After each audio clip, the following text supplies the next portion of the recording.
పొందవలెనని నా హృదయాభిలాషయు వారి విషయమై నేను దేవునికి చేయు ప్రార్థనయునయ్యున్నవి. చాలు.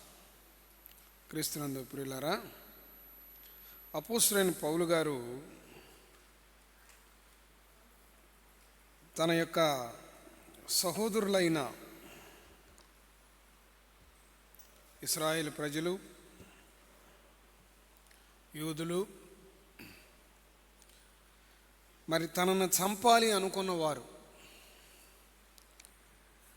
తనని దూషించిన వారు, తనను గాయపరిచిన వారు, తనను అవమానపరిచిన వారు, తాను ఈ భూమి మీదే అసలు బ్రతికి ఉండకూడదు అని తలంచిన వారు రక్షింపబడాలి అని ప్రార్థన చేస్తున్నాడు.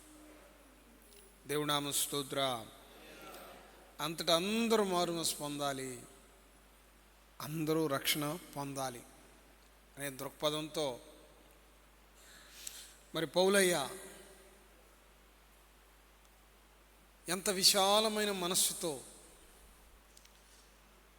నశించున్న ఆత్మలు రక్షింపబడాలి అనేటువంటి దృక్పథం ప్రార్థన చేస్తూ ఉన్నాడు. ఈ దినాలలో మనమందరం కూడా మన కోసం, మన కుటుంబం కోసం, మన బిడ్డల కోసం, మన ఆహారం కోసం, మన వస్తువుల కోసం, మనకు కావలసిన ఉపకరణాల కోసం ప్రార్థన చేస్తాం. అదే అలవాటు చేసుకున్నాం. అదే చేయమని సేవకులు కూడా చాలామంది బోధిస్తున్నారు. నీ ఇల్లు, నీ పిల్లలు, నీ వసతులు, నీ కొరకు అని సేవకులు బోధిస్తున్నారు. నా కొరకు అని మన ప్రార్థన చేస్తున్నాం. మంచిదే, మన కొరకు ప్రార్థన చేయడం మంచిదే. దేవుడు మనకు కావలసినవన్నీ ఇస్తాడు. దేవుడు చెప్పిన అమూల్యమైన మాట ఏంటంటే, మొదట ఆయన నీతిని, ఆయన రాజ్యాన్ని వెతకండి. ఆయన నీతిని, ఆయన రాజ్యాన్ని. మనం ఆహారం వెతుకుతున్నాం, మనం వసతులు వనరులు వెతుకుతున్నాం. అపోస్తలుడైన పౌలు గారు చూడండి ఎంత చక్కగా ప్రార్థన చేస్తున్నాడో. రోమాపత్రిక 10వ అధ్యాయం 1వ వచనంలో ఎంత చక్కగా ఉందండి. ఏమని రాయబడి ఉంది అక్కడ?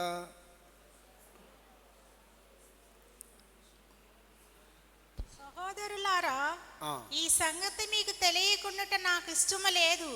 అదేదనగా మన పితరులందరూ 10వ అధ్యాయము, రోమాపత్రిక 10వ అధ్యాయము 1వ వచనం. సహోదరులారా, ఇశ్రాయేలు రక్షణ పొందవలెనని నా హృదయాభిలాషయు వారి విషయమై నేను దేవునికి ప్రార్థన చేయునయ్యున్నవి. చూసారా, తన హృదయంలో ఒక అభిలాష ఉందంట, కోరిక ఉందంట. తన సహోదరులు నశించిపోకూడదు. మరి ఈ సహోదరులు ఏమన్నా పౌలు గారిని ప్రేమించారా? పౌలు గారిని ఒక పేడ అన్నారు. అసలు నువ్వు బ్రతుకుంటాం అనేది నువ్వు ఒక పేడ లాంటి వాడివే అన్నారు. ఎన్నోసార్లు చంపడానికి ప్రయత్నం చేశారు, కొట్టారు, తిట్టారు, అవమానపరిచారు, గాయపరిచారు. అయినా నా అభిలాష వాళ్ళు మారు మనసు పొందాలి, వారు రక్షణ పొందాలి, వారు రక్షణ పొందాలి. ఎంత బలమైన కోరిక, ఎంత చక్కటి ప్రార్థన చూడండి. ఈ దినాలలో మనము కూడా భూ సంబంధమైన వాటి కోసమే ప్రయత్నం చేయకూడదు. భూ సంబంధమైన వాటి కోసమే ప్రార్థన దాని కొరకే అన్నట్టుగా కాకుండా కాస్త మన కొరకు సిద్ధపరిచిన పైనున్న వాటిని కూడా వెతకాలి. భూమియు దాని సమస్తం నశించిపోతాయి. లోకము దాని ఆశ దేవుని చిత్తం జరిగించువాడు నిరంతరం జీవిస్తాడు. మన కొరకు పైన వాటిని వెతకాలి. మనతో పాటు మన సోదరి సోదరులు రక్షణ పొందాలి, మన కుటుంబం రక్షణ పొందాలి. నశించున్న ఆత్మల కోసం భారము కలిగి బాధ్యత కలిగి ప్రార్థన చేయాలి. ఒక పాపి రక్షణ పొందేంతవరకు ప్రార్థన చేసి మనం విడిచిపెట్టకూడదు. ఆ రక్షణలో బిడ్డ నిలిచి ఉండాలి, ఆ రక్షణలో ఫలించాలి, ఆ రక్షణలో ఎదగాలి, ఆ రక్షణ అతడు కాపాడుకోవాలి. ఈ బాధ్యత అంతా మనదే. నశించుతున్న వారి రక్షణ కోసం ప్రార్థన చేయాలి. వారు పడిపోకుండా, తప్పిపోకుండా, చెదిరిపోకుండా, బలహీనులు కాకుండా దేవునిలో వారు బలంగా ఉండాలని ప్రార్థన చేయవలసిన బాధ్యత మనదే. నాకెందుకులే అనుకున్నట్టుగా ఉండకూడదు. ప్రభువారు సమరయ స్త్రీతో మాట్లాడుతూ ఉండగా ఆహారముల గురించి శిష్యులు వచ్చి ఆయన దగ్గరకు వచ్చి భూసంబంధమైన ఆహారం తెచ్చారు. మనుషుడికి ఆకలి అవుద్ది కదా, అయ్యా మేము ఆహారం తెచ్చాం అన్నట్టుగా సమరయ స్త్రీతో మాట్లాడుతున్న యేసు ప్రభువారి దగ్గరికి వెళ్ళి శిష్యులు అడుగుతుంటే యేసు ప్రభువారు వాళ్ళతో చెప్తున్నాడు. యోహాను సువార్త 4వ అధ్యాయం 35వ వచనంలో ఈ విధంగా వ్రాయబడి ఉన్నది. ఇంకా 4 నెలలైన తరువాత కోతకాలము వచ్చునని మీరు చెప్పుదురు కదా. ఇదిగో మీ కన్నులెత్తి పొలములను చూడుడి, అవి ఇప్పుడే తెల్లబారి కోతకు వచ్చిందని మీతో చెప్పుచున్నాను. మనము పంటను చూసినప్పుడు ఒక అంచనా వేస్తాం. ఇన్ని నెలకి సిద్ధమవుతుంది, ఇన్ని నెలకి కొయ్యొచ్చు. మీరు చేనును చూసి ఇంకా 4 నెలలకి కోతకు వస్తుంది అంటున్నారు కదా. కింద చూసే మీరు మీ కన్నులు పైకెత్తండి. యేసుప్రభు ఏమంటున్నాడు? మీ కన్నులు పైకెత్తండి, ఇదిగో 4 నెలల తర్వాత కోతకు వస్తుంది అన్న చేను ఇప్పుడే వడబడిపోయింది. దేవుని నామ స్తోత్రం. మీ అంచనా 4 months, మీ కన్నులు ఎత్తండి, ఇదిగో కోత రెడీగా ఉంది. చాలామంది అనుకుంటారు దేవుని రాకడ చాలా టైం ఉందలే, దేవుని రాకడకి ఇంకా సూచనలు జరగాలే, ఇంకా సమయం ఉందలే, ఈలోపు కాస్త బజార్కి వెళ్ళొద్దాం, కాస్త అవి కొనుక్కుందాం, ఈ కొనుక్కుందాం, కాస్త ఆడుకుందాం, పాడుకుందాం, కాస్త ఎంజాయ్ చేద్దాం, ఇంకా టైం ఉందలే. ప్రభువారు అంటున్నాడు, మీ కళ్ళు పైకెత్తండి, ఇప్పుడే రెడీగా ఉంది. దేవుని రాకడ మన పోకడ ఎప్పుడో, ఎవరము కూడా మనం సిద్ధంగా ఉండాలి. మన చుట్టూ ఉన్న వారందరినీ కూడా సిద్ధపరచాలి. ఎప్పుడు ఆ భూమి మీద వాటి కోసమే చూడకూడదు. నష్టపోతాం, చాలా నష్టపోతాం. భూ సంబంధమైన వాటి మీదే మనసు ఉంచకూడదు. దేవుడు నీకేమి సిద్ధపరిచాడా, నీకేమి బాధ్యత అప్పగిచ్చాడా, నిన్ను ఎంతగా ఆయన నమ్మాడా, ఆయన పని నువ్వు చేయడంలో, ఆయన నీకు అప్పగించిన బాధ్యత నెరవేర్చడంలో వెనకబడేటువంటి వారిగా మనం ఉండకూడదు.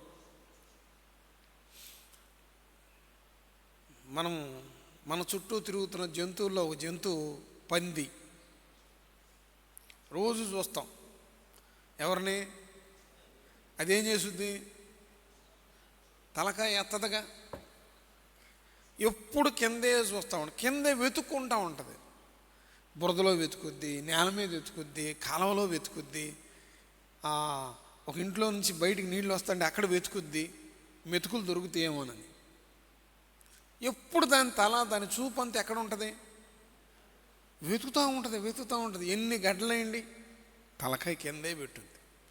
ఎంత అరవండి, అది అరుచుకుంటా కింద ఎత్తుక్కుంటానే పోదు. వెతకంగా దానికి ఎంగిలి మెతుకులు ఎక్కడో దొరుకుతాయి. ఇక అసలు అది గబ తినేస్తుంది, ఆతృతగా తినేస్తుంది. తింటా అనుకుంటుంది, షబ్బా ఇది జీవితం అంటే, నేను వెతికాను, నాకు బురదలోనైనా నాకు దొరికింది కనుక నేనేం చేయాలి? ఎప్పుడు వెతుక్కుంటానే ఉండాలి, నేల మీదే వెతకాలి, నేల తొట్టే చూడాలి. ఏమండి, ఇక తలకాయ పైకి ఎత్తదు, ఇక ఆ బురదనే చూస్తూ ఉంటుంది, ఆ మకిలినే చూస్తూ ఉంటుంది, ఆ మడ్డినే చూస్తూ ఉంటుంది. దానికి ఆహారం దొరకంగానే బలి సంతోషిస్తూ ఉంటుంది. ఇక ఇంతకన్నా ఏముందో తృప్తి అన్నట్టుగా నేల చూపు, నేల ఆలోచనల మీద ఉంటుంది. ఒక సమయం వచ్చుద్ది, ఆ పందిని కొయ్యటానికి కాళ్ళు గట్టి పొలుక్కి ఏలగట్టి అటొకటి ఇటొకటి మోసుకెళ్తూ ఉంటాడు. అప్పుడు ఆకాశం కనపడింది దీనికి. అప్పుడేం కనపడిద్ది? అప్పుడు దాకా అసలు ఎత్తలేదుగా. ఇప్పుడు తల కిందులు అయ్యేసరికి ఏం కనపడింది? అప్పుడు అనుకుంటుందంట, బో ఇదేదో బాగుందే, నేను ఎప్పుడు చూడలేదే,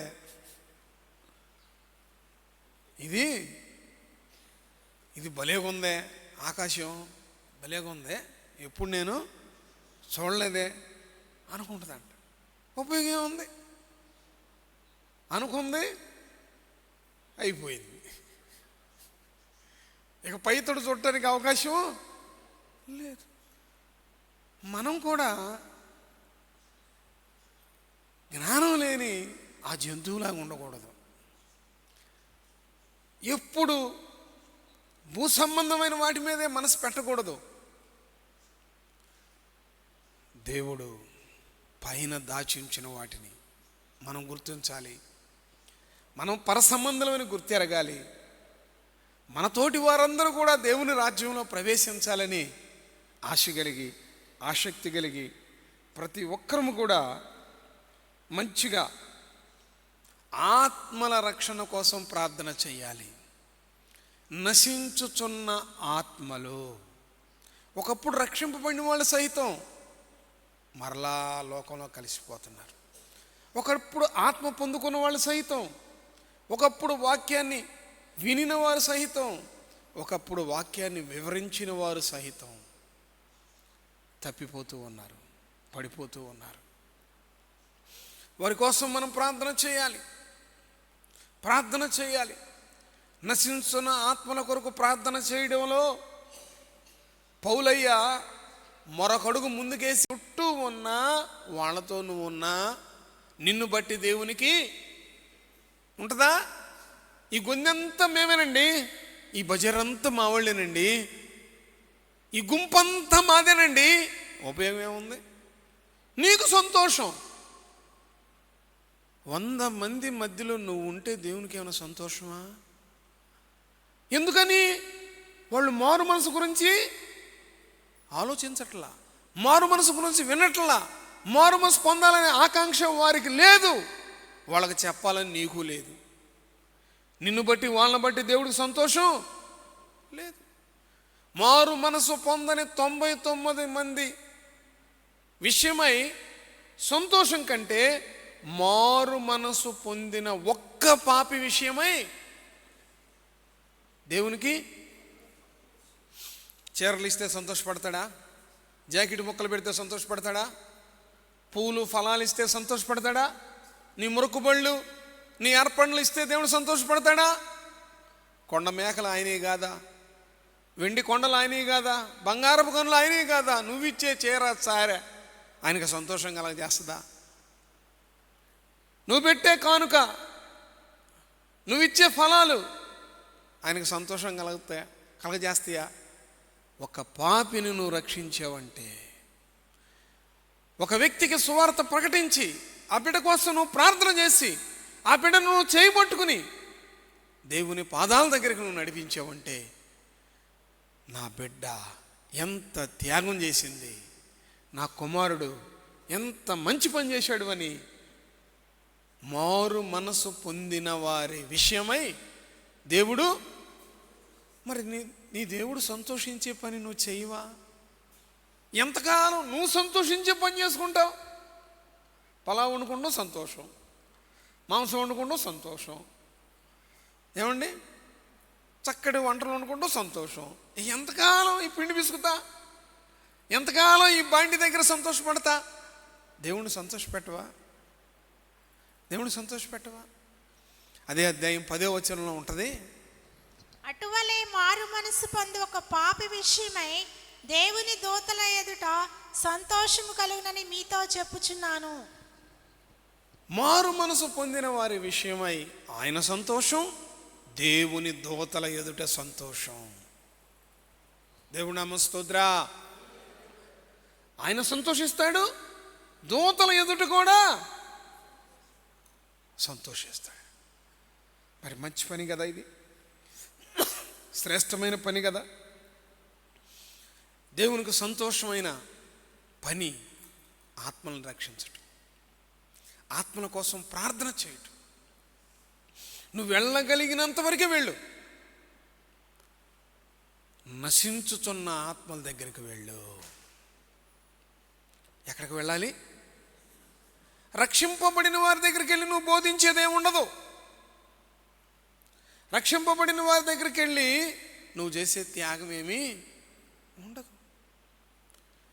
రక్షింపబడిన వారి కోసం ఎక్కడుండి ప్రార్థన చేసినా దేవుడిని ప్రార్థన ఆలకిస్తాడు, వారిని దేవుడు బలపరుస్తాడు. నశించిపోతున్నారే వాళ్ళ దగ్గరికి వెళ్ళి మాదిరికరమైన జీవితాన్ని జీవించు.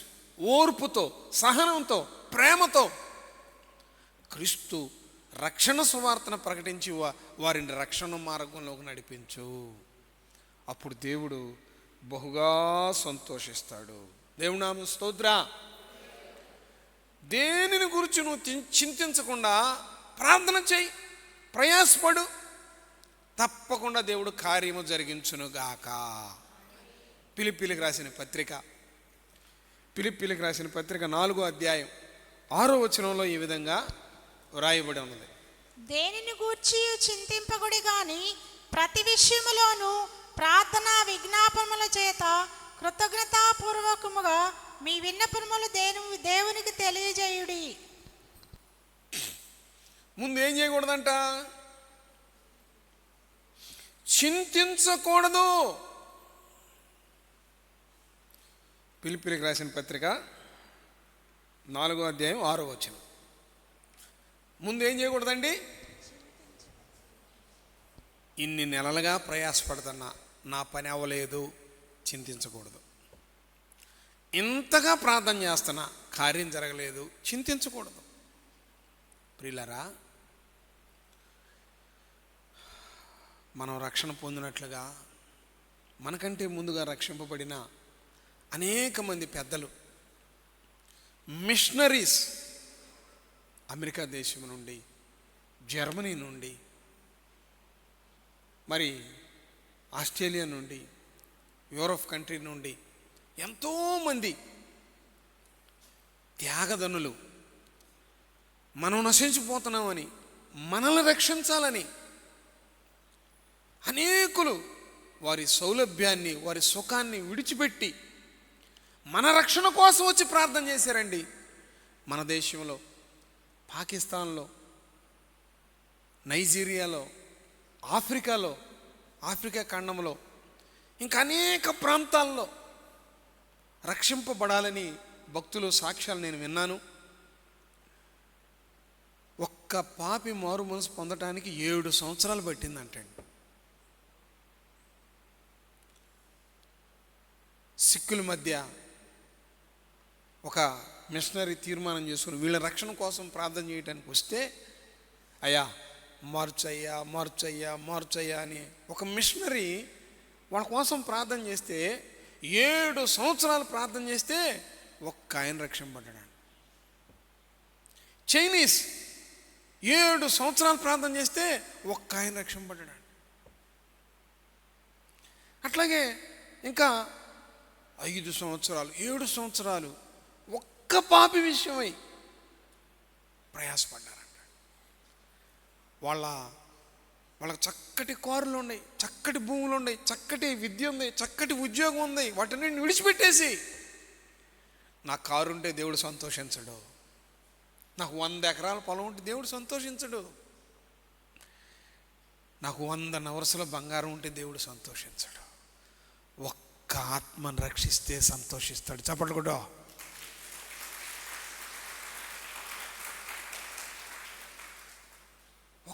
ఆత్మను నేను రక్షిస్తే నా దేవుడు సంతోషిస్తాడు.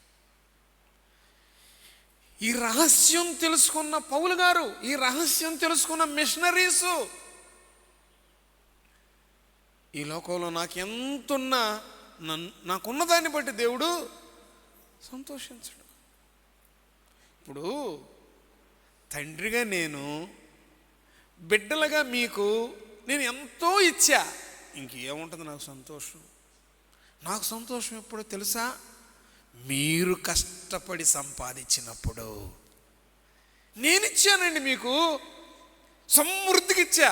బిడ్డలు కనుక తండ్రిగా ఇచ్చా, నేను కష్టపడి మీకు ఇచ్చా. నేను ఇచ్చిన దాంట్లో నేనేంట సంతోషపడతాను? సంతోషపడతానా? ఏంటో ఆ అంటలా అంటలా అర్థమవుతుందా?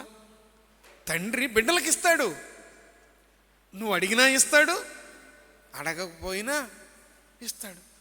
మరి మనకిచ్చిన దాన్ని బట్టి తండ్రి ఎట్ట సంతోషపడతాడు? తండ్రి ఎప్పుడు సంతోషపడతాడంటే, నానా నేను ఇది సంపాదించా, అమ్మా నా కష్టాజితో నేను ఇది కొనుక్కున్నా, అమ్మా ఇదిగో నా ఫ్రెండ్ ప్రార్థన చేసి వాక్యం చెప్పి ఈ బిడ్డని రక్షణలోకి నడిపించా. ఆ తల్లిదండ్రులు ఏం చేస్తారు? బహుగా సంతోషిస్తారు, బహుగా సంతోషిస్తారు. మనం ఈ మెట్లోకి రాలా, బాగా బంగారం సంపాదించి మనం సంతోషించి వచ్చిన వాళ్ళందరికీ బీరువాలు తీసి మీరు కూడా సంతోషించండి, ఇక ఎన్ని చూడండి, రాగల దినాలు ఈయన ఎత్తుపోండి. ఏమంటే నువ్వు చూపించగానే, నువ్వు డబ్బులు చూపిస్తే ఎదుటాడికి అవసరం లేకపోయినా నీ డబ్బు చూసి వాడికి అవసరం వచ్చుద్ది. నీ దగ్గర ఊరనే ఉండగా పిన్నా వడ్డీ ఇత్తలే, ఊరనే వద్దులే, అయిపోయింది. నువ్వు వడ్డీ కాసిపడ్డావు, వాడు అసలు కాసిపడ్డాడు. స్తోత్రం. ఇక జీవితంలో నీకు సంతోషం ఉండదు, వాడికి సంతోషం ఉండదు. క్రీస్తునందు ప్రియ దేవుని బిడ్డ, దేవుడు మనకిచ్చిన ప్రతి ఆశీర్వాదాన్ని బట్టి, ప్రతి ఈవిని బట్టి ఆయన సంతోషించాడు, ఇస్తాడు. మనం బిడ్డలం గనక, ఆయన స్వరూపం గనక, ఆయన పోలికలో మనం కన్నాడు గనక, ఆయన మనల్ని సృజించాడు గనక, మన కొరకు ఆయన సింహాసనాన్ని సిద్ధం చేశాడు గనక, నా బిడ్డ నా సింహాసనం మీద కూర్చోబెట్టాలని ఎదురు చూస్తాడు. కానీ ఆయన ఇచ్చిన వాటిని బట్టి సంతోషం ఆయనకి ఉండదు. మనము సువార్త ప్రకటించి అనేకుల్ని దేవుని ఘనమైన నామంలో మనం నడిపించినప్పుడు ఆయనకి సంతోషము. నిజంగా వాక్యం వింటున్న మిత్రులారా, ఈ యొక్క యూట్యూబ్ ద్వారా, ఈ యొక్క సోషల్ మీడియా ద్వారా దేవుని మాటలు వింటున్న ప్రియ దైవ జనాంగమా, సోదరి సోదరుడా, నీ గుండె మీద చెయ్యి వేసుకొని చెప్పు, ఎంతమందికి నువ్వు సువార్త ప్రకటించావు? ఎంతమంది కోసం నువ్వు ప్రార్థన చేసావు? ఎంతమంది కోసం నువ్వు ఉపవాసం ఉండవు? ఎన్నిసార్లు నీ జీవితంలో నీవు దేవుణ్ణి సంతోషపెట్టావు? ఎంతగా నిన్ను బట్టి దేవుడు సంతోషించాడు? నాకు చెప్పొద్దు, నీకు నీవే ప్రశ్న వేసుకో. ఎంతకాలం భూ సంబంధమైన వాటి కోసం ప్రార్థన చేస్తావు? ఎంతకాలం భూ సంబంధమైన వాటి కోసం వెతుకుతావు? ప్రార్థనలో ఉన్న శక్తి నీకు తెలుసా? ప్రార్థనలో ఉన్నటువంటి విడుదల నీకు తెలుసా?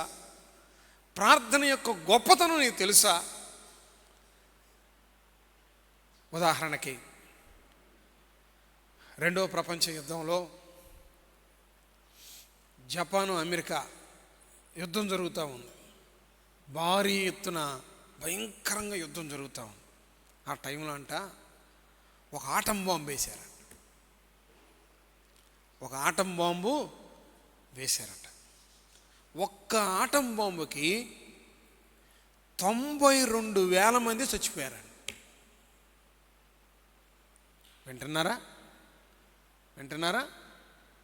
యుద్ధంలో ఒక బాంబు వేస్తే 92,000 మంది చనిపోయారు. యెషయా గ్రంథం 37వ అధ్యాయం 35, 36 వచనాలు చదవగా విందాం. నా నిమిత్తము, నా సేవకుడైన దావీదు నిమిత్తమును నేను ఈ పట్టణమును కాపాడి రక్షించుదును. అంతటా యెహోవా దూత బయలుదేరి అష్షూరు వారి దండుపేటలో 185,000 మందిని మొత్తెను. ఉదయమున జనులు లేవగా వారందరూ మృత కళేబరములా ఉండిరి. ప్రియులారా, ఈ ప్రపంచంలో శక్తివంతమైనది ఆటం బాంబు. ఈ ప్రపంచంలో శక్తివంతమైంది ఆటం బాంబు. ఆ బాంబుకి 92,000 మంది చచ్చిపోయారు. హిజ్కియా రాజు ప్రార్థన చేస్తే ఒక్క రాత్రి ఒక్క దేవదూత 185,000 మందిని చంపేశాడు. ఆటం బాంబు కన్నా శక్తివంతమైంది ప్రార్థన. బాంబుకు 92,000 అయితే ప్రార్థనకు 180,000, డబల్. 9 రోజులు 18, 92, 94, 185,000, డబల కంటే పెచ్చు. ఒక్కళ్ళ ప్రార్థన, ఒక్కసారి ప్రార్థన, ఒక్క ప్రార్థనకి 185,000 మంది చచ్చిపోయారు. ప్రార్థనలో ఎంత శక్తి ఉందో మీరు గమనించారా? ప్రార్థనలో ఎంత విజయం ఉందో మీరు గమనించారా? నశించున్న ఆత్మల కొరకు నువ్వు చేసే ప్రార్థన వృధా కాదు. దేవునామ స్తోత్ర, దేవునామ స్తోత్ర. అనుకోకూడదు, అబ్బా ఎవరు మారినా వీళ్ళు మారరండి, ఎవరు మారినా కానీ వీళ్ళు మారరు, వీళ్ళు అసలు వీళ్ళకి అనవసరం, వీళ్ళ గురించి ప్రార్థన చేయటం కూడా అనవసరం. నువ్వు డిసైడ్ చేయకూడదు, అది నీ చేతిలో ఉంది కాదు. నువ్వు ప్రార్థన చెయ్యి, నువ్వు ప్రార్థన చెయ్యి. రక్షించమని, రక్షణ పొందులాగున, రక్షణ విలువలు గ్రహించులాగున, ఆ ప్రార్థన శక్తి వాళ్ళు గుర్తిరుగులాగున నువ్వు ప్రార్థన చెయ్యి. దేవుడు ప్రార్థన ద్వారా సమస్తాన్ని సాధ్యపరచగలడు. దేవునామ స్తోత్ర, దేవునామ స్తోత్ర. ప్రియులారా, మనము వాక్యం చదువుతున్నప్పుడు వాగ్దానాలు మనకు అర్థమవుతాయి. ప్రార్థన చేస్తున్నప్పుడు విడుదల కలుగుద్ది. దేవునామ స్తోత్ర. నువ్వు ప్రార్థన చేస్తే, నువ్వు వాక్యం చదువుతుంటే కీ ఎక్కడుందో అర్థమైపోద్ది. నువ్వు ప్రార్థన చేస్తే డోర్ ఓపెన్ చేసేసినట్టే. డోర్ ఓపెన్ చేసేస్తే ఏముంది, లోపలంతా నీదే. స్వతంత్రించుకోవచ్చు, బంధింపబడిన వారిని విడిపించవచ్చు. వాక్యం చదవాలి. వాక్యం చదవకుండా ఈ తృష్ణ, ఈ ప్రభావం రాదు. ప్రార్థన చేయకుండా కార్యం సఫలీకృతపరచబడదు. వాక్యం ఉండాలి, ప్రార్థన ఉండాలి, మధ్య మన మంచి క్రియలు ఉండాలి. దేవునామ స్తోత్ర, దేవునామ స్తోత్ర. జార్జ్ ముల్లర్ అనే ఒక మంచి భక్తుడు, మరి భూమి మీద నిజమైన భక్తి ఏదనగా దిక్కులేని వారిని పరామర్శించుటయు, తల్లిదండ్రులు లేని వారిని శాప తీర్చుటయు, ఇహలోక మాలిన్యం తనకంటకుండా తనను తాను కాపాడుకొనుటయే భూమి మీద నిజమైన భక్తి. యాకోబు భక్తుడు రాశాడు ఈ మాట. దేవునామ స్తోత్ర. నేను నిజమైన భక్తి చేయాలి అంటే దిక్కులేని వాళ్ళని చేర్చుకోవాలి, విధవరాలను ఆదరించాలి, లోక పాపం నాకంటకుండా నన్ను నేను కాపాడుకోవాలి. ఈ వాగ్దానాన్ని ఎత్తిపట్టుకున్నాడండి. ఈ దాన్ని ఎత్తిపట్టుకుని ప్రపంచవ్యాప్తంగా తనకు ఇవ్వబడిన అవకాశాన్ని బట్టి సువార్త ప్రకటిస్తూ 10,000 మంది అనాథ పిల్లలకి హాస్టల్ ఏర్పాటు చేశాడండి. ఎంతమందికి? ఎప్పుడన్నా 10 మందికి భోజనం పెట్టా? నీ చుట్టాలకు కాదు, నీ స్నేహితులకు కాదు. చుట్టాలకి స్నేహితులకు ఎందుకు పెడతారు? నువ్వు పెడితే మళ్ళీ వాళ్ళు పెడతారుగా. నువ్వు గారెలు పెడితే వాళ్ళు పూర్ణాలు కూడా పెడతారు. నువ్వు అందుకని వాళ్ళనే పిలిచి పెడతావు. నీకు పెట్టని వారికి పెడితే అది భోజనం. కొట్టు చప్పట్లా. నీకు పెట్టలేని వారికి పెడితే అది భోజనం. నిన్ను పిలిచి నీకు పెట్టే వాళ్ళకు నువ్వు పెడితే స్వార్థం. అది ఖచ్చితంగా. ఒకవేళ పొరపాటున మర్చిపోయి నేను భోజనానికి పిలవకపోతే అడిగి మరీ వాంచేత భోజనం పెట్టించుకుంటావు. నేను పెట్టా నీకో, నువ్వు నాకు అడిగి మరీ పెట్టించుకుంటావు. నువ్వు పెట్టినట్టు ఏముంది కది? అది నువ్వు పెట్టినట్టు కాదు. కాదు. జార్జ్ ముల్లర్ 10,000 మంది అనాథ పిల్లల్ని సేద తీర్చి వాళ్ళకు ఒక హాస్టల్ ఏర్పాటు చేసి, వాళ్ళకు ఒక స్కూల్ ఏర్పాటు చేసి వాళ్ళని చదివిస్తున్నాడు. వాళ్ళకు ఉదయం సాయంత్రం భోజనం, బట్టలు, సబ్బులు, కొబ్బరి నూనె, చెప్పులు అన్నీ ఆయన ఇస్తున్నాడంటండి. ఎక్కడి నుంచి వస్తాయి ఈయనకి? ఎవరిస్తారు? ఏ విధంగా వస్తాయి? జార్జ్ ముల్లర్కి బైబుల్ చదివే అనుభవం ఉంది, ప్రార్థన చేసే అనుభవం ఉంది. తీయండి 65వ కీర్తన.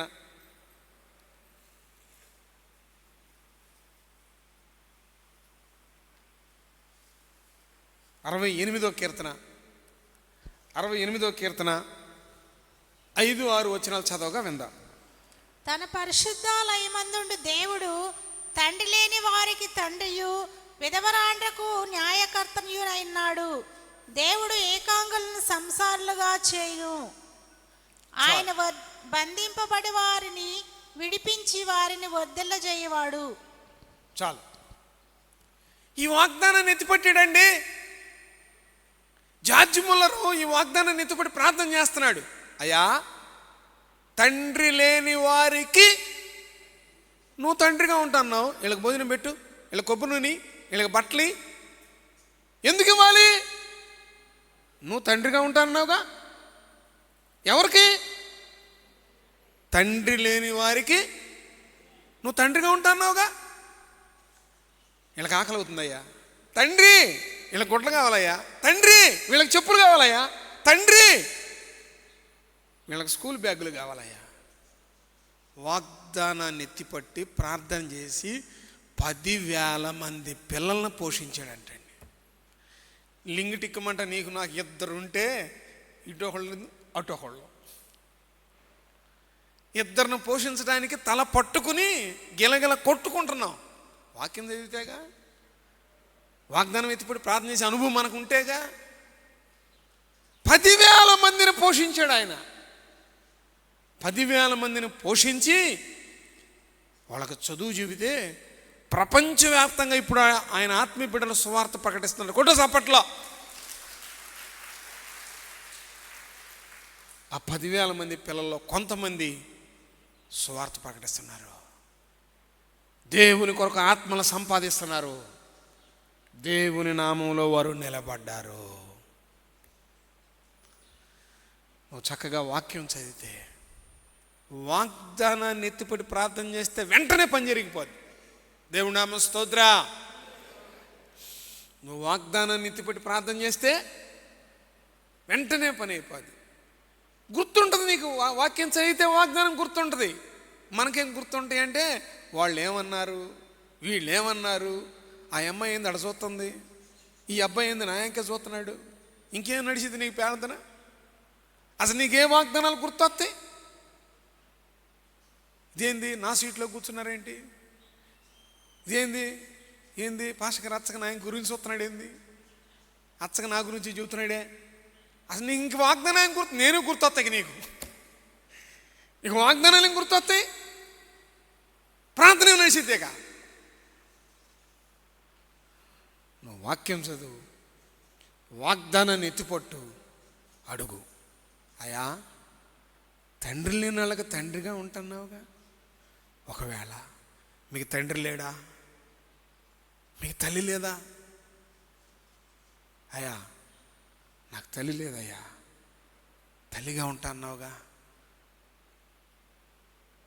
ఒకని తల్లి వానిని ఆదరించినట్టుగా నేను వారిని వాగ్దానం. నాకు తల్లి లేదయ్యా, నువ్వు నన్ను తల్లిలాగా ఆదరిస్తానన్నావుగా. నాకు తండ్రి లేడయ్యా, నువ్వు తండ్రిగా ఉంటానన్నావుగా. తల్లిదండ్రులు ఉంటే ఏం చేస్తారు? బిడ్డలకు అన్నీ తెస్తారు, బిడ్డలకు అన్నీ చేస్తారు. నీకు లేరు, వాగ్దానం ఎత్తుపట్టో, దేవుణ్ణి అడుగో, అంతకన్నా ఘనంగా దేవుడు నీకు చేయునుగాక, అంతకన్నా శ్రేష్టమైనవి దేవుడు నీకు ఇచ్చునుగాక. వాగ్దానాన్ని నువ్వు ఎత్తుపడితే, వాక్యాన్ని ఎత్తుపడితే, ప్రార్థనలో నువ్వు నిలబడితే, దేవునితో తిరిగితే, ఆయన్ని సంతోషపెట్టే బిడ్డగా నువ్వు ఉంటే నీకు సమృద్ధిగా దేవుడు అనుగ్రహించునుగాక. ఎందుకంటే ఆయన మనల్ని ప్రేమిస్తున్నాడు. యోహాను సువార్త 3వ అధ్యాయము 16వ వచనాన్ని చదవగా విందాం. దేవుడు లోకమును ఎంతో ప్రేమించును కాగా ఆయన తన అద్వితీయ కుమారునిగా పుట్టిన వాని యందు విశ్వాసముంచు ప్రతివాడును నశింపక నిత్య జీవము పొందునట్లు ఆయనను అనుగ్రహించెను. దేవుడి నామం స్తోత్ర. దేవుడు ఏం చేశాడంటండి? లోకమును ఏం చేశాడంట? ఎంతో, ఇంత కాదండి, ఎంతో. ఆయన ప్రేమ నీకు అర్థమవుతుందా? ఆయన ప్రేమను నువ్వు పొందుకోగలుగుతున్నావా? లోకమును ఆయన ఎంతో ప్రేమించి తన ప్రియ కుమారుణ్ణి మనకిచ్చాడంట. ఆయన యందు విశ్వాసం ఉంచిన వారందరూ కూడా రక్షింపబడతారు, నిత్య జీవం పొందుతారు. దేవుడు వాగ్దానం చేశాడు. క్రియారూపేణ యేసు ప్రభు వారు ఆ త్యాగాన్ని చూపించాడు. రోమిలికి రాసిన పత్రిక 5వ అధ్యాయం 8, 9 వచనాలను చదవగా విందాం. అయితే దేవుడు మన ఎడల తన ప్రేమను వెల్లడిపరుచుచున్నాడు. ఎట్లనగా మనమింకనూ పాపులమై ఉండగానే క్రీస్తు మన కొరకు చనిపోయిను. చూసారా? మనం ఇంకా మార్పు చెందకపోయినా, మనం ఇంకా పాపులుగా ఉన్నప్పుడే, మనం మారుమనసు పొందాలని, మనం రక్షింపబడాలని, నీతిమంతులుగా తీర్చిదిద్దబడాలని, తండ్రి అయిన దేవుడి సింహాసనం మీద మనం ఆసీనులు కావాలని దేవుడు మనల్ని ప్రేమించి తన ప్రియ కుమారుని మన కొరకు ఇస్తే, ఆ ప్రియ కుమారుడు తండ్రిని సంతోషపెట్టడానికి తన ప్రాణమును మన కోసం దారబోశాడు. దేవుడి నామ స్తోత్ర, దేవుడి నామ స్తోత్ర. క్రియారూపేణ ఆయన త్యాగాన్ని మనం ఇక్కడ చూస్తున్నాం. ఆయన త్యాగాన్ని మనం ఇక్కడ చూస్తున్నాం. అమ్మ ఒకసారి బయటికి వెళ్ళండి, అమ్మాయికి ఒంట్లో బాగుండట్లేదు. దేవుడి నామ స్తోత్ర, దేవుడి నామ స్తోత్ర. ప్రభువారు ఆయన దృష్టి, ఆయన మనస్సు ఎక్కడుంది, ఎవరి మీద ఉంది అని మనం ఆలోచన చేస్తే లూకాసు వార్త 19వ అధ్యాయం 10వ వచనంలో ఈ విధంగా రాయబడి ఉంది. నశించిన దాన్ని వెదికి రక్షించుటకు మనుష్య కుమారుడు వచ్చినని అతనితో చెప్పెను. చూసారా? ఎవరిని రక్షించడానికి? ఏమండి, నశించిపోతున్న వారిని రక్షించడానికి, వెతికి రక్షించడానికి. మరి రక్షింపబడ్డ నీకు నశించిపోతున్న వారు కనబడట్లేదా? నశించిపోతున్న వారి ఆర్తనాదాలు నీకు వినబడట్లేదా? నువ్వు కన్నులెత్తి చూస్తే, నీ కన్నులు పైకెత్తితే ఎందరు నశించిపోతున్నారో నీకు అర్థమవుద్ది. ఎందరు ఈ ప్రేమకు దూరంగా ఉన్నారో అర్థమవుద్ది. ఎందరు ఈ భాగ్యాన్ని కోల్పోయారో నీకు అర్థమవుద్ది. ఎందరు నిత్య నరకాగ్నిలో పడిపోవడానికి సిద్ధంగా ఉన్నారో నీకు అర్థమవుద్ది. నువ్వు కన్నులు ఎత్తితే, నువ్వు చూస్తే, నువ్వు గమనిస్తే, నువ్వు ఆలోచన చేస్తే నీకు అర్థమవుతారు నశించిపోతున్న వారు. నువ్వు ప్రార్థన చేయకుండా, వాక్యం చదవకుండా వెళ్ళి సువార్త ప్రకటిస్తే ఎవరు వినరు, ఎవరికి అర్థం కాదు అది. నువ్వు ప్రార్థన చేయి, వాళ్ళ దగ్గరికి వెళ్ళు, సువార్త ప్రకటించు. వాళ్ళ అపవిత్రమైన మాటలకు నువ్వు నొచ్చుకోవద్దు. వాళ్ళ అవసరాలు విను, వాళ్ళ కోసం ప్రార్థన చేయి. దేవుడు నిన్ను బట్టి వాళ్ళను వెలిగించునుగాక, నీ ప్రార్థనను బట్టి వాళ్ళని ఆశీర్వదించునుగాక. నీ అడుగు ఆ కుటుంబంలో పెట్టిన తోడనే వాళ్ళకి నెమ్మది కలుగునుగాక.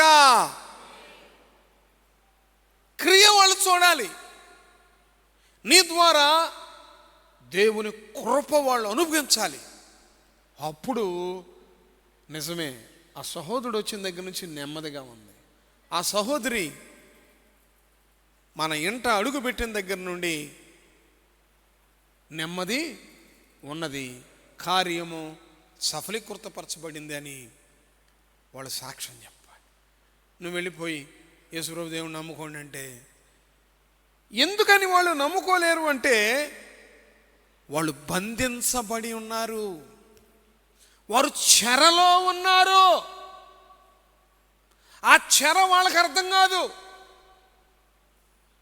ఎందుకని మారు మనసు పొందరు? కారణం ఏంటి? ఏమిటి ఆ చెరాన్ని మనం ఆలోచన చేస్తే, యోహాను సువార్త 8వ అధ్యాయము 44వ వచనం చూడండి. మీరు మీ తండ్రి యగు అపవాది సంబంధులు, మీ తండ్రి దురాశలు నెరవేర్చుకోరుచున్నారు. ఆది నుండి వాడు నరహంతకుడై ఉండి సత్యమందు నిలిచిన వాడు కాడు, వాని యందు సత్యమే లేదు. వాడు అబద్ధమాడినప్పుడు తన స్వభావమును అనుసరించి మాట్లాడును. వాడు అబద్ధికుడును, అబద్ధమునకు జనకుడునై ఉన్నాడు. చూసారా? మీ తండ్రి అయిన అపవాది సంబంధులు, వాడు అబద్ధికుడు, అబద్ధమునకు. ఇప్పుడు చూడండి, చిన్న పిల్లల్ని కదిలేయండి, కట్టుకుని అబద్ధం చెబుతారు. పెద్దవాళ్ళని కదిలేయండి, అబద్ధం చెబుతారు. చదువుకున్న వాళ్ళని, ఉద్యోగస్తుల్ని, అబద్ధం అబద్ధం అబద్ధం. వాళ్ళు చెరపట్టబడ్డారు, వాళ్ళు బంధింపబడ్డారు. అపవాది యొక్క అబద్ధం అనే చెర కింద వాళ్ళు బంధింపబడ్డారు. మన ఇద్దరికి తెలుసు, ఒకళ్ళకి వెంటనే నువ్వు కటికిన అబద్ధం ఆడావు, అబ్బాయి నువ్వేంటిరా అబద్ధం అని నీకు తెలియదులేరా, అట్లా చెప్పాలి. వెంటనే వాడి నైజు అది అబద్ధము, అబద్ధం అబద్ధం ఆడటం. ఆ చెరలో ఉన్న వారిని విడిపించడానికే దేవుడు తన బిడ్డలను పంపించాడు. దేవుడి నామ స్తోత్రా. అపోస్తుల కార్యం 26వ అధ్యాయం, అపోస్తుల కార్యం 26వ అధ్యాయం 18వ వచనం చూడండి. నీవు నన్ను చూచి ఉన్న సంగతిని గూర్చియు, నేను నీకు కనపడబోవు సంగతిని గూర్చియు నిన్ను పరిచారకునిగాను సాక్షిగాను నియమించుటకై కనబడి ఉన్నాను. నీవు లేచి నీ పాదములు మోపి నిలువుము. నేను ఈ ప్రజల వలన అన్యజనుల వలనను హాని కలగకుండా నిన్ను కాపాడెను. వారు చీకటిలో నుండి వెలుగులోనికి, సాతాను అధికారము నుండి దేవుని వైపునకు తిరిగి నా యందలి విశ్వాసము చేత పాప క్షమాపణను పరిశుద్ధపరచబడిన వారిలో స్వాస్యమును పొందినట్లు వారి కన్నులు తెరచుటకై నేను నిన్ను వారి ఎద్దుకు పంపిదనని చెప్పెను. వాళ్ళ కన్నులు తెరుచున్నట్లుగా నేను నిన్ను వారి వద్దకు పంపెదను. ఈ మాటలు అపోస్తలుడైన పౌలు అగ్రిప్ప రాజాతో చెబుతున్నాడు. అయ్యా, నాకు కలిగిన దర్శనానికి నేను అవిధేయుడు కాక చీకటిలో ఉన్న వీళ్ళని ఆశ్చర్యకరమైన ఆయన వెలుగులోనికి నడిపించడానికి నన్ను ఆయన పంపించాడు. బంధించబడిన వారిని విడిపించడానికి నన్ను ఆయన పంపించాడు.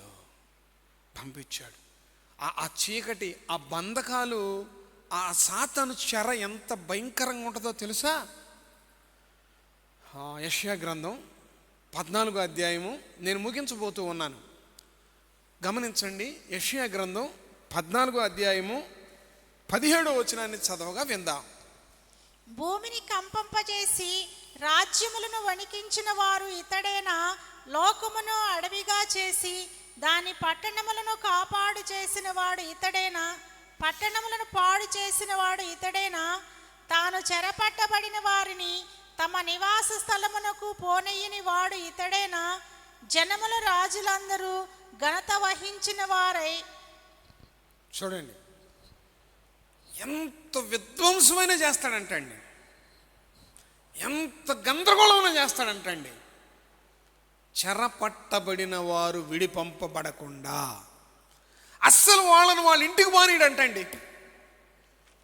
చెరపట్టబడిన వ్యక్తిని సాతానుడు తమ నివాసాలకే వాళ్ళని పోనీడు. ఇవాళ చూడండి కుర్రాళ్ళు 12 అయిద్దో 1 అయిద్దో తెల్లారుజాము 2 అయిద్దో 4 అయిద్దో తెలియదు. ఏడున్నారా? ఉండాలి. ఎక్కడున్నారా? ఉండాలి. చెరపట్టబడ్డారు వీళ్ళు. ఎక్కడున్నామంటే చెరపట్టబడ్డారు. తమ నివాసములకు వాళ్ళని పోనీరు. ఏముండదు మళ్ళీ. అది ఇది ఇది ఇది ఏదో చెప్తూ ఉంటారు. ఇంటికి పోనీరు. అవసరమైతే బ్లాక్మెయిలింగ్, అవసరమైతే బెదిరించటం, అవసరమైతే రకరకాలుగా. ఇక ఆ లక్షణాలన్నీ వీడి దగ్గర ఉన్నాయి. వీడు చెరపట్టబడ్డారు. ఈ చెరపట్టబడ్డ వాళ్ళు నీకు కనపట్టలేదా? ఒకప్పుడు ప్రార్థన చేసేవాడు ఇప్పుడు ఎందుకు చేయట్లా? ఒకప్పుడు మందిరానికి వచ్చేవాడు ఇప్పుడు ఎందుకు రావట్లా? ఒకప్పుడు పని చేసేవాడు ఇప్పుడు ఎందుకు చేయట్లా? ఒకప్పుడు వాక్యం చదివేవాడు ఇప్పుడు ఎందుకు చదవట్లా? ఒకప్పుడు ఎలుగెత్తు మొరపెట్టేవాడు ఇప్పుడు ఎందుకు పెట్టట్లా? చెరపట్టబడ్డారు. వాళ్ళ విడుదల కోసం మనం ప్రార్థన చేయాలి. ఇదిగో వారి క్రియలు చెడ్డమైనందున వెలుగు యొద్దకి వాళ్ళు రారు. చెరపట్టబడిన వాడు చెడ్డ క్రియలన్నింటికి వీళ్ళకి అలవాటు చేస్తాడు. వాళ్ళ క్రియలు చెడ్డమైనందున వాళ్ళు వెలుగు యొద్దకి రారు. క్రీస్తునందు ప్రియులారా, మనం నశించున్న ఆత్మల కోసం ప్రార్థన చేయాలి. నశించున్న మన కుటుంబీకుల కోసం ప్రార్థన చేయాలి. నశించున్న మన బంధువుల కోసం ప్రార్థన చేయాలి. అపోస్తలుడైన పౌలు ఇశ్రాయేలు వారు ఆఖరి వరకు అందరూ రక్షింపబడవాలని తన హృదయ అభిలాష అయి ఉన్నది ప్రార్థన చేయడానికి సిద్ధంగా ఉన్నాడు. ఆఖరిగా నేను ఒక మాట చెప్పి ముగిస్తాను. ప్రియులారా, ఆత్మలను రక్షించడానికి ప్రకటన గ్రంథం 12వ అధ్యాయం 11వ వచనంలో రాయబడిన ప్రకారం ఇదిగో నశించున్న ఆత్మలు రక్షింపబడటానికి, దేవుణ్ణి సంతోషపెట్టడానికి, అందరూ మారుమనసు పొందటానికి వాళ్ళ ప్రాణాలు ఎంత మాత్రం వాళ్ళకి ప్రియమైనదిగా ఎంచుకోలేదు. అపోస్తలుడైన పౌలయ్య ఎంచుకోలేదు. హెబ్రీ పత్రికలో మనం చూస్తాం, పూర్వ భక్తులు ప్రవక్తలు వారి ప్రాణాలు వారికి ఇష్టమైనగా ఎంచుకోలేదు. ప్రకటన గ్రంథం 12వ అధ్యాయం 11వ వచనంలో ఈ విధంగా రాయబడిన చూడండి, ప్రార్థన చేసుకుందాం. వారు గొర్రెపిల్ల రక్తమును బట్టి తామిచ్చిన సాక్ష్యమును బట్టి వారిని జయించి ఉన్నారు గాని మరణం వరకు తమ ప్రాణములను ప్రేమించిన వారు కారు. ఈ చెరలో ఉన్న వారిని విడిపించే విషయంలో, వారు రక్షింపబడే విషయంలో, చెరపట్టబడిన వారి రక్షించే విషయంలో మరణం వరకు పోరాడి గొర్రెపిల్ల రక్తంలో వాళ్ళు రక్షింపబడ్డారు. కానీ వాళ్ళ ప్రాణాన్ని మాత్రం ఏమాత్రం వాళ్ళు ప్రేమించిన వారు కాదు. వాళ్ళ ప్రాణాన్ని ప్రేమించిన వారు, వారి సుఖాన్ని, వాళ్ళ సౌలభ్యాన్ని వాళ్ళు కోరుకున్నవారు కాదు. మనం చిన్న మాట అంటే ఓర్చుకోలేం, చిన్న నష్టం వస్తే ఓర్చుకోలేం, చిన్న కష్టం వస్తే భరాయించలేం. వాళ్ళ మీద కోపం, వీళ్ళ మీద కోపం, వాళ్ళ మీద పోట్లాట, వీళ్ళ మీద పోట్లాట. ఇక భక్తి జీవితం ఎలా నిలుస్తుంది? అసలు నీకే స్టెబిలిటీ లేకపోతే, నీకే స్థిరత్వం లేకపోతే ఇంకొక ఆత్మ నువ్వు ఎలా రక్షిస్తావు? ఇంకా దేవుని ప్రేమ ఎలా నువ్వు పంచుతావు? దేవుని త్యాగం నువ్వు ఎలా అర్థం చేసుకుంటావు? వాళ్ళు తమ ప్రాణాన్ని ఎంత మాత్రం ప్రియమైందిగా వాళ్ళు ఎంచుకోలేదు. క్రీస్తునందు ప్రియ దేవుని బిడ్డ, ఎంతకాలం భూ సంబంధమైన వాటి కోసం ప్రార్థన చేస్తావు? ఎంతకాలం నేను నేను నేను అనే అయిని సూచిస్తావు? నేను కాదు, నా దేవుని నేను సంతోషపెట్టాలి, నా దేవుని కొరకు ఆత్మను సంపాదించాలి, నా దేవుని రాజ్యాన్ని నేను కట్టాలి. ఎంతోమంది దుర్వ్యసనాలలో సాతాను చెరలో పట్టబడ్డారు. ఎంతోమంది శరీర వ్యామోహాలతో పట్టబడ్డారు. ఎంతోమంది దొంగలుగా, త్రాగుబోతులుగా, వ్యభిచారులుగా, మోసగాళ్ళుగా, మోసగత్తెలుగా, ఆ సాతాను దూతలుగా పట్టబడ్డారు. ఆ చెర నుండి వారు విడిపింపబడాలి. వారు మారు మనసు పొందాలి. వారు రక్షణ పొందాలి, దేవుని ప్రేమ తెలుసుకోవాలి. మనం ఆ విధంగా వాక్యం చదవాలి, ప్రార్థన చేయాలి. మాదిరికరమైన జీవితాన్ని మనం జీవించినప్పుడు తప్పకుండా దేవుడు మన ప్రార్థన ఆలకించి నశించున్న ఆత్మను రక్షిస్తాడు. మనల్ని బట్టి దేవుడు సంతోషిస్తాడని మనవి చేస్తూ దేవుని మాటలు ముగిస్తున్నాను. తండ్రి అయిన దేవుడు ఆయన అమూల్యమైన మాటలు మనందరి హృదయాల్లో నీరుగడ్డి ఫలింప చేయును గాక.